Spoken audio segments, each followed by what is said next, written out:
So what actually exists down here that nations are fighting to control? Let me show you something.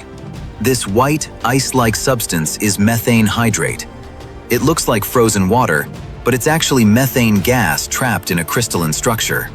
It forms under high pressure and low temperatures, conditions that exist throughout the deep ocean floor. And yes, if you light it, it burns. Scientists are studying methane hydrate as a potential energy source, but extraction carries massive risks. Disturb the seafloor too aggressively, and you could trigger underwater landslides, or release enormous quantities of methane, a greenhouse gas far more potent than CO2, directly into the ocean and atmosphere. The fact that we're even observing this at these depths demonstrates how far deep-sea exploration has advanced. Which raises the critical question: what other resources might be buried down here? Look at these round, lumpy rocks scattered across the seabed. You're looking at polymetallic nodules, small, potato-sized rocks resting on the ocean floor. Inside them, valuable metals including cobalt, nickel, copper, and manganese. These metals are essential for manufacturing batteries, electric vehicles, and renewable energy infrastructure. And here's how they're harvested. A surface vessel lowers a robotic mining machine to the seafloor. That machine crawls along the bottom, collecting the top sediment layer along with the nodules. Everything it gathers gets pumped back up through a pipe to the ship above. But there's a serious problem. As these collector machines crawl across the seabed, they generate massive sediment clouds called plumes. These clouds can suffocate fragile ecosystems and travel for miles. After nodules are processed, a second waste plume gets discharged back into the ocean, adding to the destruction. If this industry scales up before we understand the long-term consequences, the damage could be permanent. Some scientists warn the seafloor could require centuries to recover, if it recovers at all. And with no clear agreement on waste management or disposal locations, one thing is obvious: we're rushing into the deep without fully understanding the costs. Many marine biologists express deep concern about deep-sea mining as a whole.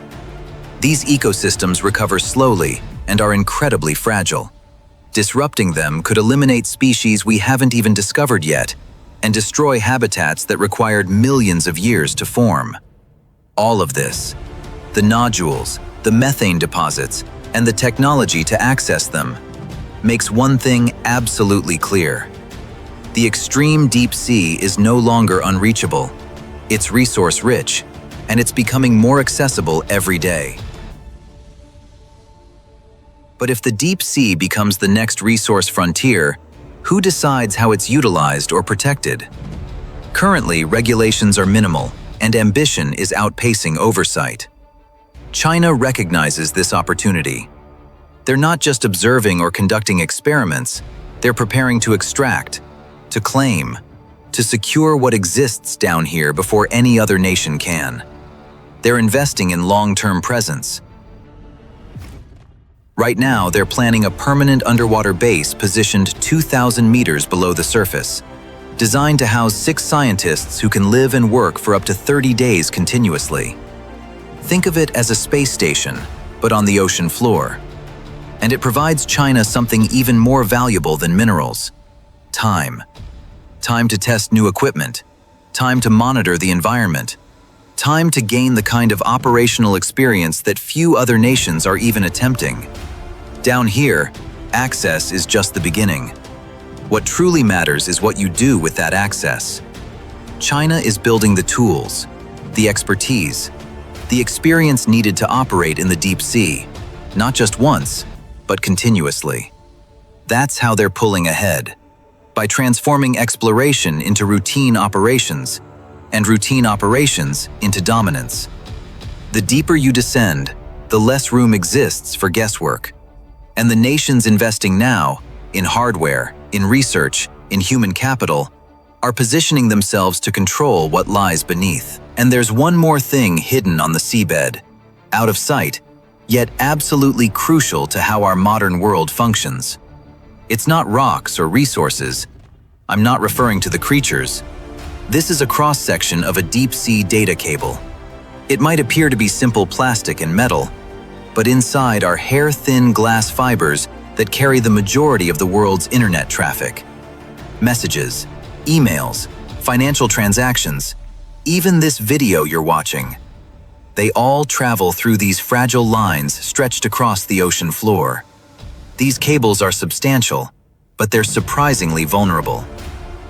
A single ship dragging its anchor can sever a cable. In recent years, Russian vessels have been observed operating suspiciously near undersea cable routes in the North Sea, raising concerns about potential sabotage and interference.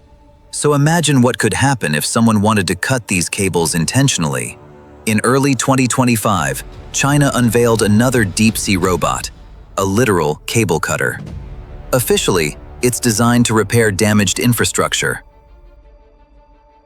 But a device like this could also be weaponized to quietly disable cables thousands of meters below the surface, out of sight, out of reach, without anyone noticing until it's too late.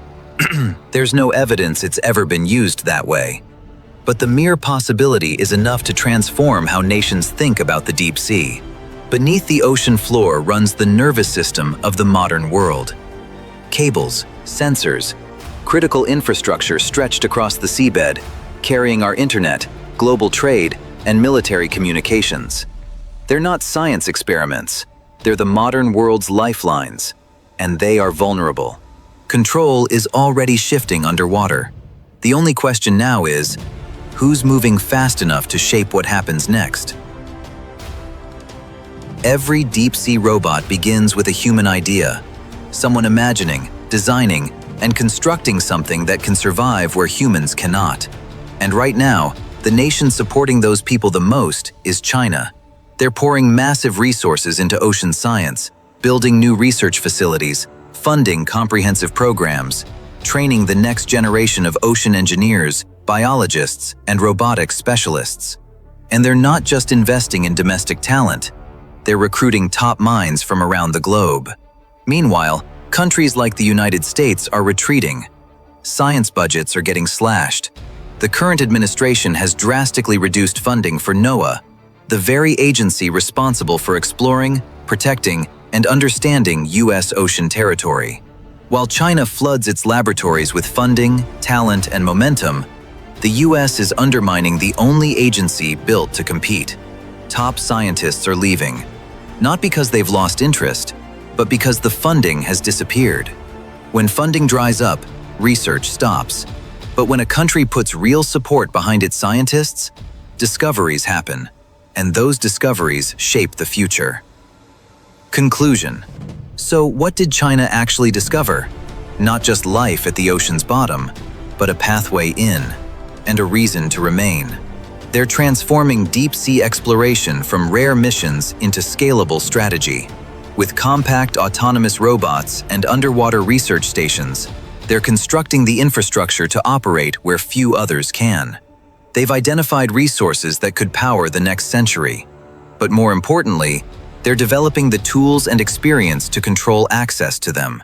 They're not just exploring, they're positioning themselves to dictate what happens next.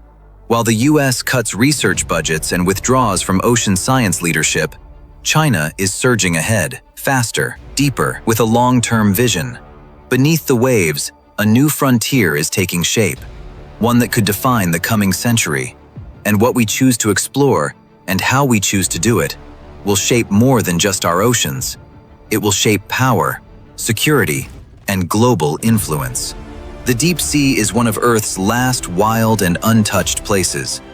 Once it's disturbed, there's no reversing it. Rushing in without proper oversight could eliminate entire ecosystems and trigger consequences we don't yet understand. We've been here before. When the race was to the moon, competition eventually gave way to collaboration. The International Space Station proved that nations can work together to push boundaries and protect what matters. We need that mindset again, not just to explore the deep, but to protect it. Because if only one nation controls the last unexplored part of our planet, the cost won't just be scientific. It could be something we all feel. What do you think about China's deep-sea ambitions? Are we moving too fast? Or not fast enough? Let me know in the comments below.